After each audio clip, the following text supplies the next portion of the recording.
जय श्री कृष्णा। राधे राधे। आपके अपने लॉर्ड कृष्ण भजन चैनल पर आप सभी का स्वागत है। आज हम गजेंद्र मोक्ष कथा लेकर प्रस्तुत हुए हैं। हमारी आज की वीडियो में गजेंद्र और ग्राह की पूरी कहानी है कि वो पिछले जन्म में कौन थे और कैसे गजेंद्र को याद आया कि वो भगवान को पुकारे। तो चलिए दोस्तों शुरू करते हैं गजेंद्र मोक्ष कथा। अति प्राचीन काल की बात है। द्रविड़ देश में एक पांड्यवंशी राजा राज्य करते थे।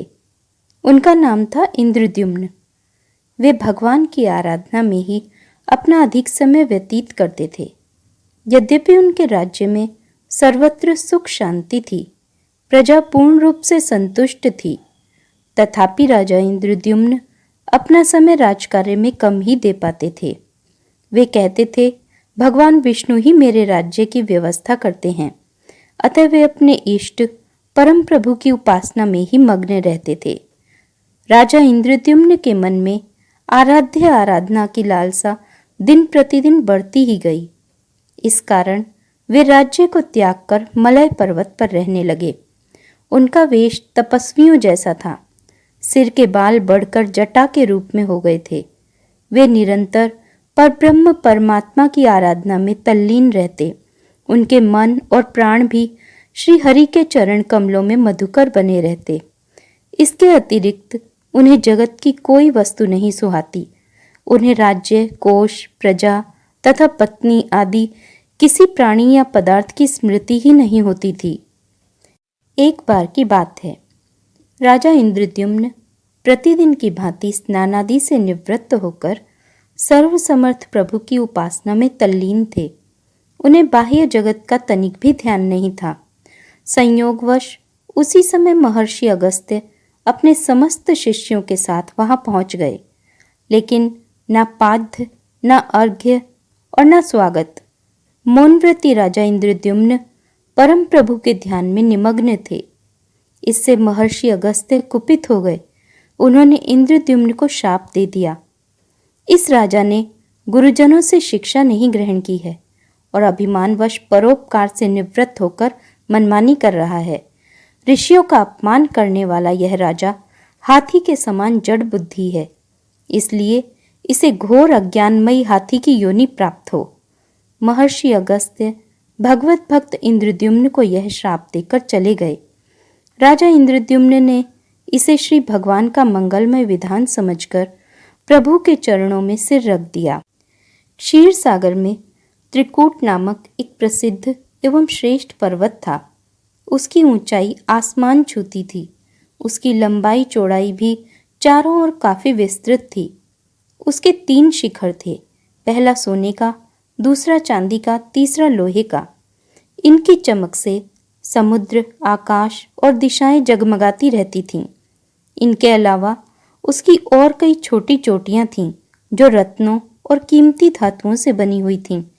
सब ओर से समुद्र की लहरें आकर इस पर्वत के निचले भाग से टकराती, जिससे प्रतीत होता कि समुद्र इनके पांव पखार रहा था। पर्वत की तलहटी में तरह तरह के जंगली जानवर बसेरा बनाए हुए थे। इसके ऊपर बहुत सी नदियां और सरोवर भी थे। इस पर्वतराज त्रिकूट की तराई में एक तपस्वी महात्मा रहते थे, जिनका नाम वरुण था। महात्मा वरुण ने एक अत्यंत सुंदर उद्यान में अपनी कुटी बनाई थी। इस उद्यान का नाम ऋतुमान था। इसमें सब ओर अत्यंत ही दिव्य वृक्ष शोभा पा रहे थे, जो सदा फलों और फूलों से लदे रहते थे।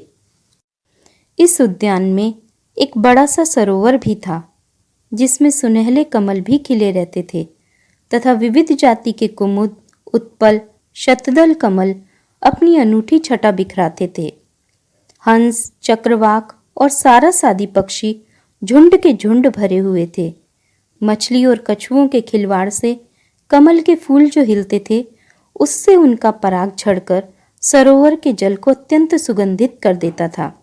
कदम्ब, नरकुल, बेंत, बेन आदि वृक्षों से यह घिरा रहता था। कुंद, कुरबक, अशोक, सिरस, वन मल्लिका, सोनजूही, नाग, हरसिंहार, मल्लिका, शतपत्र, माधवी और मोगरा आदि सुंदर सुंदर पुष्प वृक्षों से प्रत्येक ऋतु में महात्मा वरुण का यह सरोवर शोभायमान रहता था। क्षीर सागर से त्रिकूट पर्वत पर सब कुछ ठीक ठाक चल रहा था।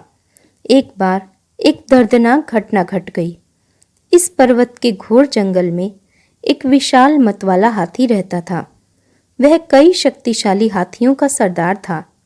उसके पीछे बड़े बड़े हाथियों के झुंड चलते थे। इस गजराज से उसके महान बल के कारण बड़े से बड़े हिंसक जानवर भी डरते थे। किंतु एक बात यह भी थी कि उसकी कृपा से लंगूर, भैंसे, भेड़िए, हिरन, रीछ, वनैले कुत्ते, खरगोश आदि छोटे जीव निर्भय होकर घूमा करते थे, क्योंकि उसके रहते कोई भी हिंसक जानवर उन पर आक्रमण करने का साहस नहीं कर सकता था। गजराज मदमस्त था। उसके सिर के पास से टपकते मद का पान करने के लिए भंवरे उसके साथ गूंजते रहते थे। एक दिन बड़े जोर की धूप थी। वह प्यास से व्याकुल हो गया। अपने झुंड के साथ वह उसी सरोवर में उतर पड़ा जो त्रिकूट की तराई में स्थित था। जल उस समय अत्यंत शीतल एवं अमृत के समान मधुर था। पहले तो उस गजराज ने अपनी सूंड से उठा जी भरकर इस अमृत सदृश जल का पान किया। फिर उसमें स्नान करके अपनी थकान मिटाई। इसके पश्चात उसका ध्यान जल क्रीड़ा की ओर गया। वह सूंड से पानी भर भर अन्य हाथियों पर फेंकने लगा और दूसरे भी वही करने लगे। मदमस्त गजराज सब कुछ भूलकर जल क्रीड़ा का आनंद उठाता रहा। उसे पता नहीं था कि उस सरोवर में एक बहुत बलवान ग्राह भी रहता था। उस ग्राह ने क्रोधित होकर उस गजराज के पैर को जोरों से पकड़ लिया और उसे खींचकर सरोवर के अंदर ले जाने लगा। उसके पैने दांतों के गड़ने से गजराज के पैर से रक्त का प्रवाह निकल पड़ा, जिससे वहां का पानी लाल हो गया। उसके साथ के हाथियों और हथनियों को गजराज की इस स्थिति पर बहुत चिंता हुई। उन्होंने एक साथ मिलकर गजराज को जल के बाहर खींचने का प्रयास किया, किंतु वे इसमें सफल नहीं हुए। वे घबराकर जोर जोर से चिंघाड़ने लगे। इस पर दूर दूर से आकर हाथियों के कई झुंडों ने गजराज के झुंडों के साथ मिलकर उसे बाहर खींचना चाहा, किंतु यह सम्मिलित प्रयास भी विफल रहा। सभी हाथी शांत होकर अलग हो गए। अब ग्राह और गजराज में घोर युद्ध चलने लगा। दोनों अपने आप में काफी बलशाली थे और हार मानने वाले नहीं थे। वस्तुतः महर्षि अगस्त्य के शाप से राजा इंद्रद्युम्न ही गजेंद्र हो गए थे और गंधर्व श्रेष्ठ हुहु महर्षि देवल के शाप से ग्राह हो गए थे। वे भी अत्यंत पराक्रमी थे। संघर्ष चलता रहा। कभी गजराज ग्राह को खींचकर पानी से बाहर लाता तो कभी ग्राह गजराज को खींचकर पानी के अंदर ले जाता, किंतु गजराज का पैर किसी तरह ग्राह के मुंह से नहीं छूट रहा था, बल्कि उसके दांत गजराज के पैर में और गड़ते ही जा रहे थे और सरोवर का पानी जैसे पूरी तरह लाल हो आया था। कमल दल क्षत विक्षत हो गए, जल जंतु व्याकुल हो गए।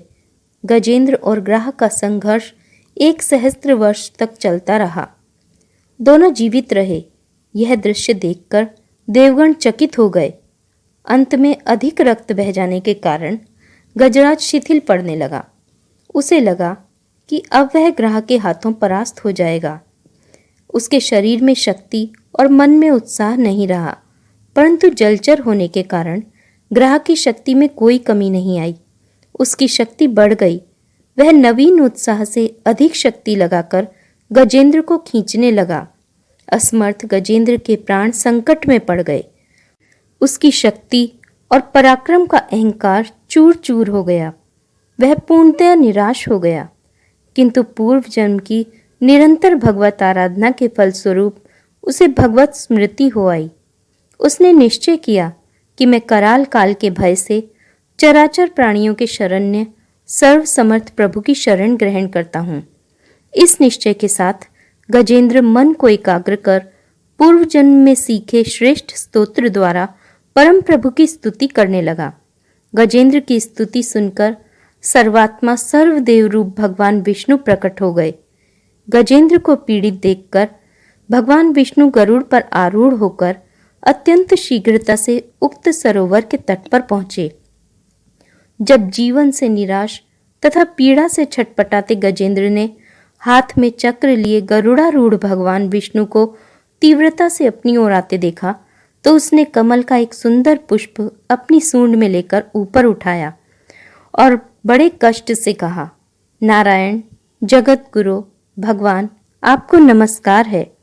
उसने अपनी शक्ति को पूरी तरह से भूलकर और अपने को पूरी तरह असहाय घोषित कर नारायण को पुकारा। भगवान समझ गए कि इसे अपनी शक्ति का मद जाता रहा और वह पूरी तरह से मेरा शरणागत है। जब नारायण ने देखा कि मेरे अतिरिक्त गजेंद्र किसी को अपना रक्षक नहीं मानता और यह डूबने ही वाला है, वह शीघ्रता से गरुड़ से कूद पड़े। इस समय तक बहुत से देवी देवता भी भगवान के आगमन को सुनकर वहां उपस्थित हो गए थे। सभी के देखते ही देखते भगवान ने गजराज और ग्राह को एक क्षण में सरोवर से खींचकर बाहर निकाला। देवताओं ने आश्चर्य से देखा। उन्होंने सुदर्शन से इस तरह ग्राह का मुंह फाड़ दिया कि गजराज के पैर को कोई क्षति नहीं पहुंची।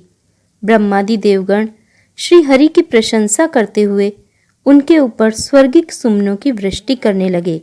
सिद्ध और ऋषि महर्षि पर ब्रह्म भगवान विष्णु का गुणगान करने लगे। ग्राह दिव्य शरीरधारी हो गया। उसने भगवान विष्णु के चरणों में सिर रखकर प्रणाम किया और भगवान के गुणों की प्रशंसा करने लगा।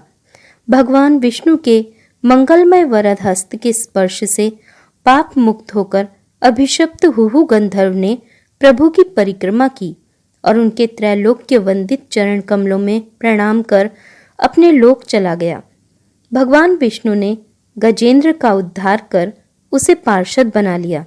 गंधर्व, सिद्ध और देवगण उनकी लीला का गान करने लगे। गजेंद्र की स्तुति से प्रसन्न होकर भगवान विष्णु ने सबके समक्ष कहा, प्यारे गजेंद्र, जो लोग ब्रह्म मुहूर्त में उठकर तुम्हारी की हुई स्तुति से मेरा स्तवन करेंगे, उन्हें मैं मृत्यु के समय निर्मल बुद्धि का दान करूंगा। यह कहकर भगवान विष्णु ने पार्षद रूप में गजेंद्र को साथ लिया और गरुड़ारूढ़ होकर अपने दिव्य धाम को चले गए। जय श्री कृष्णा। राधे राधे। जय श्रीमन नारायण।